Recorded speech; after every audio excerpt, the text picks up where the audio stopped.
Hi there guys and girls, welcome back to Kitchen Modelling. As you can see from the angle of the camera, this is a bit of a big one. So we have the mighty HMS HOOD by Trumpeter in 1 in 350 scale. This box is just about big enough to fit on, on my desk. So this is going to be a bit of an interesting one. Fantastic box art, absolutely love the box art. May cut that out actually and keep that and frame that one. Right, so fantastic box art, really nice presented. On the end of the box, just a shrunk down version of the front, and that applies to the upper end as well. On the near side we have a lovely, let's slide it under the camera without knocking it. Lovely colour illustration of HOOD from the side and from above, as well as her ensign, battle ensign and crest of the raven and the anchor in the circle, which is the Royal Navy's subtle way of telling you what a ship is, whether it be a battleship, destroyer, battle cruiser, submarine, etc. On this side, I'm going to flip it around. All usual manufacturers bits and bobs. Nice little blurb on HMS HOOD and her final action, as well as some lovely real photos of, I assume was their test model. Really nicely presented. So flip this back the right way around and let's open her up and have a look, see what we got. Doo-doo. Okay, so this is what you get in the box. You get a lovely colour illustration with markings, etc. There's not many markings on here, there's literally flags and depth gauges. That's it. On the back is blank, but it's nice, it's in colour. And then lovely handbook itself, lovely layout of the parts you get in the kit, and then this is quite nice. They actually show you what metal parts are available from Trumpeter themselves. It is a separate pack. I may purchase it at a late date, but due to the scale and whatnot, I don't think I will. Then on to the main of the instructions. Very clear directional instructions. So for example, it actually tells you which way round this ship is facing. Unlike some instructions where it's a bit questionable and you've got to play guess, it is telling you the direction of the front of the ship, which is the bow. So this, for example, the bow is facing this way, and in this example the bow is facing away from you. But overall, really nice, clear, concise instructions. My only criticism is where it's such a large vessel, the front, rear and centre deck is separate and superstructure is separate from that. It would be nice to see them break it down. I understand why obviously the deck goes on first. I probably won't build it in that fashion. It will be front, middle, back, or middle and then XYZ. But overall, really nicely done, really nicely illustrated and portrayed. And it's like, for example, building up superstructures here. That's really nice that they show you it. Your basic construction, adding on more parts and adding on the final pieces, and then exactly where it fits to the superstructure of the vessel. And the same with turrets. Nicely done. And then lastly on the back, nice little stand. You can either have it as a waterline kit or a full hull kit. Stand with a nameplate on it, and then the final touches for if you have it as a full hull. So, on to the actual meat and potatoes of this one. I don't know where I'm going to start with this. Okay, so let's start with this one. So it's really nicely packaged in here. There's no sort of real movement for pieces to rattle around in transit. But overall, because I had a quick look through this one previously, really nice crisp details for hatches and doorways and mounting points. Really nice attention to detail. The plastic's not flimsy, it's quite rigid. I'm not going to even remotely try and course out what some of this is, as I don't particularly know ships too well.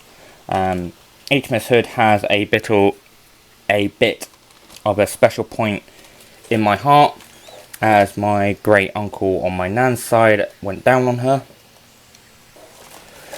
So she's got a bit of a special place in my heart for me. So she's always been on the build list at some point. So here we go. Some finer details nicely attached to the sprues themselves. Not overly chunky attachment points. It seems quite relative to the size of the part is how they attach them, which is really nice to see. So for example, bits for the rigging, very fine attachment points, which is really nice to see.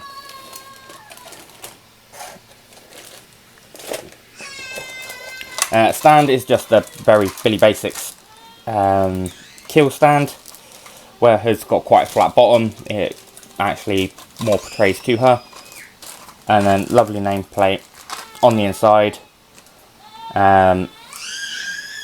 which is really quite nice, showing obviously the scale, her title, and the year the model portrays, which is 1941. She was laid down, if I'm correct, in the First World War as a battle cruiser. She is not a battleship. And then lastly, last bag is armaments. So you've got pom-poms, secondary armaments, the turrets for the main armaments, the actual main armaments themselves, which is 15-inch guns, and some nice gun shields. But really, really, really nice little details are well stamped in this kit, and hopefully they will come out really beautiful. So there we go, that's a prime example. So these are hedgehog launchers, which sit on top of the turrets.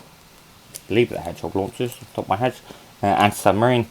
And you can see all the holes are actually manufactured into them, rather than like on the ferret kit I did a while ago.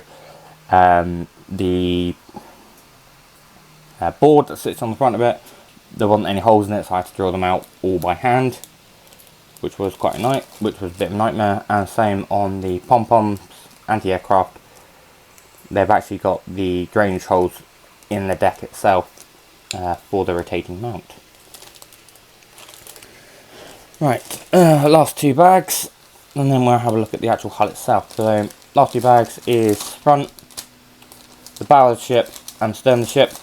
The bow of the ship really nicely imprinted deck, not overly chunky, not way too fine, and it's nice that the chains are actually moulded in there. Yes, it'd be nice to have the option to be able to remove those and put actual chains, but these are nicely scaled to the model itself, and they don't particularly look out of place.